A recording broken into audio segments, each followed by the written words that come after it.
morning, afternoon, and evening, ladies and gentlemen. Welcome to CFL Central with myself as well as Jake. Hello, And everybody. how are you doing, Jake? I'm good as always. Tired. I feel like almost Yes. every single person on the planet is always either good or bad You're or telling me tired, about right? it. The three constants of life. But we got some more CFL news and more CFL free agency updates. Carter, what team are we doing today? We're doing Saskatchewan because Oh Saskatchewan has no. been pretty busy. Yeah, not a fan No, of we're just the joking. Riders. Ladies and No, gentlemen, we'll but put our Bombers bias aside when we on this YouTube channel. Don't you worry about that. But you can guarantee that when the Of season course. starts back up, I don't think I'm gonna be too friendly. But nonetheless, let's jump into this. So who are we Yeah. talking about first? So I think we first off have to be a little bit nicer than we're thinking of being. Isn't that right, Jake? We'll be on our best behavior. I think we Okay. should. So we got quite a few things have been happening with Saskatchewan. Braden Lenas was released, wide receiver, and then they have extended quite a plethora of players, including Have they extended? Have they tendered the most players so far? I feel like they have. maybe It might be close it's with the close between Bombers. them and the Bombers. It's close. It's one of the two. But they extended defensive back Nick Marshall, linebacker Micah Tietz, wide receiver Justin McInnes, wide receiver Kyron Moore, running back Jamal Morrow, defensive lineman AC Leonard, and offensive lineman Taryn Vaughn. A lot of key pieces. Well, a lot of key pieces there. One of the interesting parts about these is obviously you're hearing about Braden Lenas getting released, looking for NFL opportunities. So it was one of those things. Just because, I mean, if you look at the Alford signing, we didn't hear about him being really released ahead of time. It just kind of, we heard that he got invited to a training camp, and then he posted on his Instagram. It turned into a contract sort of thing. So it's interesting to see exactly what happens with Braden Lenas here. Whether he got released, but whether he decides to come back or whether he tries going to the NFL, doesn't crack a practice squad, and maybe looks towards the XFL or USFL. Who knows? A lot of It's kind of it's very uncertain for him.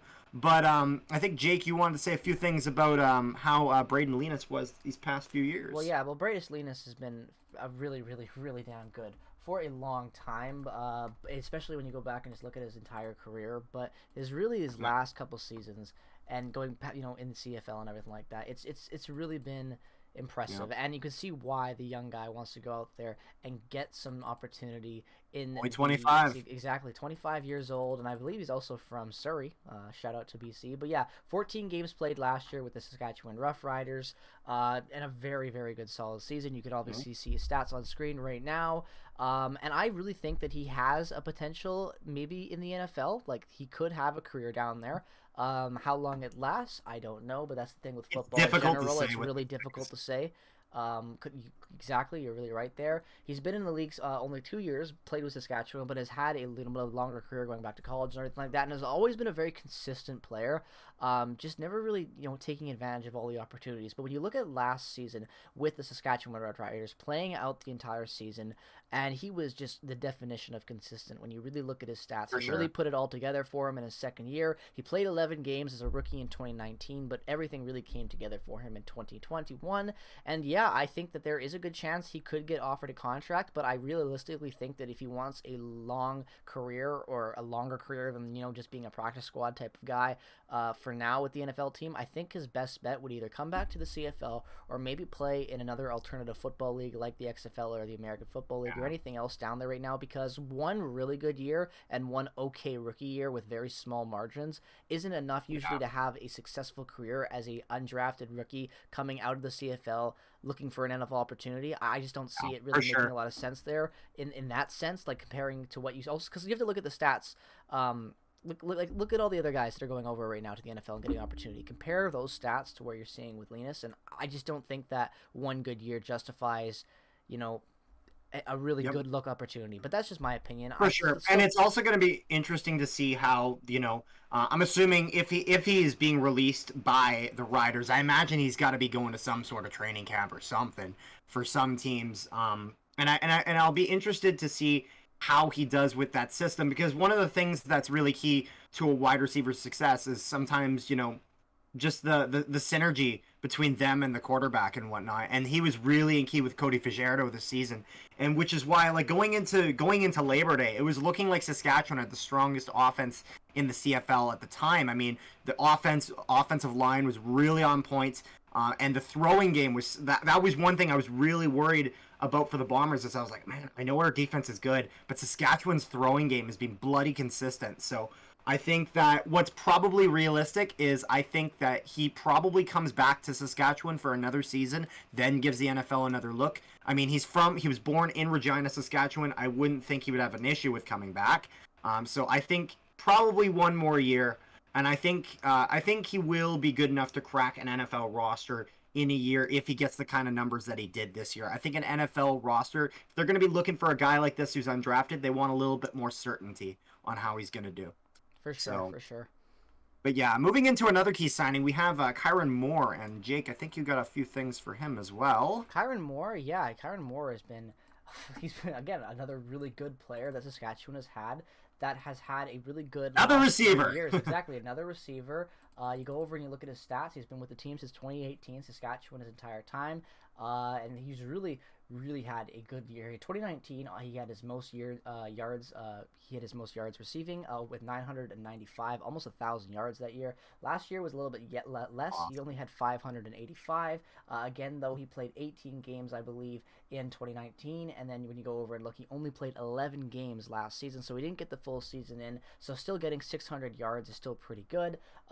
He had well over 85 attempts. He had three touchdowns. Again, his wasn't a defining year for him. If anything, it was a little bit of a step back. But then there's a lot of variables to take into place there. Like I said, he played less games. It was a shortened season. Also, a year and a half off from football can affect someone's game. It's just a lot of different elements. So I think he's more or less the same player. And he's just been really exactly right. Like he's more or less, we're not going to get recession from him at this point, 3 years into a CFL career. So I think that it's more just a limited sample window. So I think that it makes he's only 25. Exactly right. I think that bringing a guy like this, 25 years old, who's been very good, even as a rookie, 475 yards receiving as a rookie, right? Like you can't go wrong with this kid, in my opinion. I think he is a very solid. Would have been 22 at the time, so that's good. Exactly right. So very young. I think that this is a really good, you don't really need to say anything like that. It's just this is the type of guy that you don't want to lose because you'll be kicking yourself down the road. And they didn't lose him. It's exactly what you needed to do if you were the Rough Riders and their management. And I gotta wonder with the way things were this season, because I mean it's pretty common knowledge that like leagues that were based in Canada had stronger, more strict COVID procedures. So I wonder how that could have affected his practice as well. Because I got to imagine because I know there were some CFL players who were pretty pissed off about it. So it must have had a pretty decent impact if it did enough to actually anger quite a few players. So it was one of those things where I wouldn't, if I'm a Rough Rider fan, I wouldn't be concerned about this guy. I'd be happy that he's sticking around, especially that Lenas is. I mean, it looks like he's gone, but I mean, it's unknown whether he'll come back or not. So getting a guy like Kyron Moore to stick around for sure, I think is a big key part. But I think another key part and another big key part is 6'2", 250 pounds, AC Leonard, defensive lineman, 30 years of age, re-signing as well with the Riders. And I'll let you break that down a little bit, Jake. Well, we already know everything you're getting in AC Leonard because he's one of the greatest in his position and has been for a long time. He's been in the league since 2015, breaking into it with BC. You all know the story. Spending his most time with Saskatchewan, a season in between with Ottawa. He's been great for a long time, and coming back like this, he's the heart and soul of that position and that element of the field. You need to keep guys like this around. We've seen the Bombers do it with Jefferson and Jeffcoat. Defense is important. For sure. And I really 11 sacks in 11 games. Exactly. That looks great. You can't beat that, and I think that's one of the highest sacking averages in the CFL last season, I believe. Like he was very, very good at that and consistent. Which is again, when you are a Riders team that has lost back-to-back seasons to a Bombers team that is that much better than you, even though you're still a very good team with some holes, you need to bring back players like this and improve around them even more. So I think bringing back Leonard just kind of sets themselves up to improve from where they were the last couple seasons.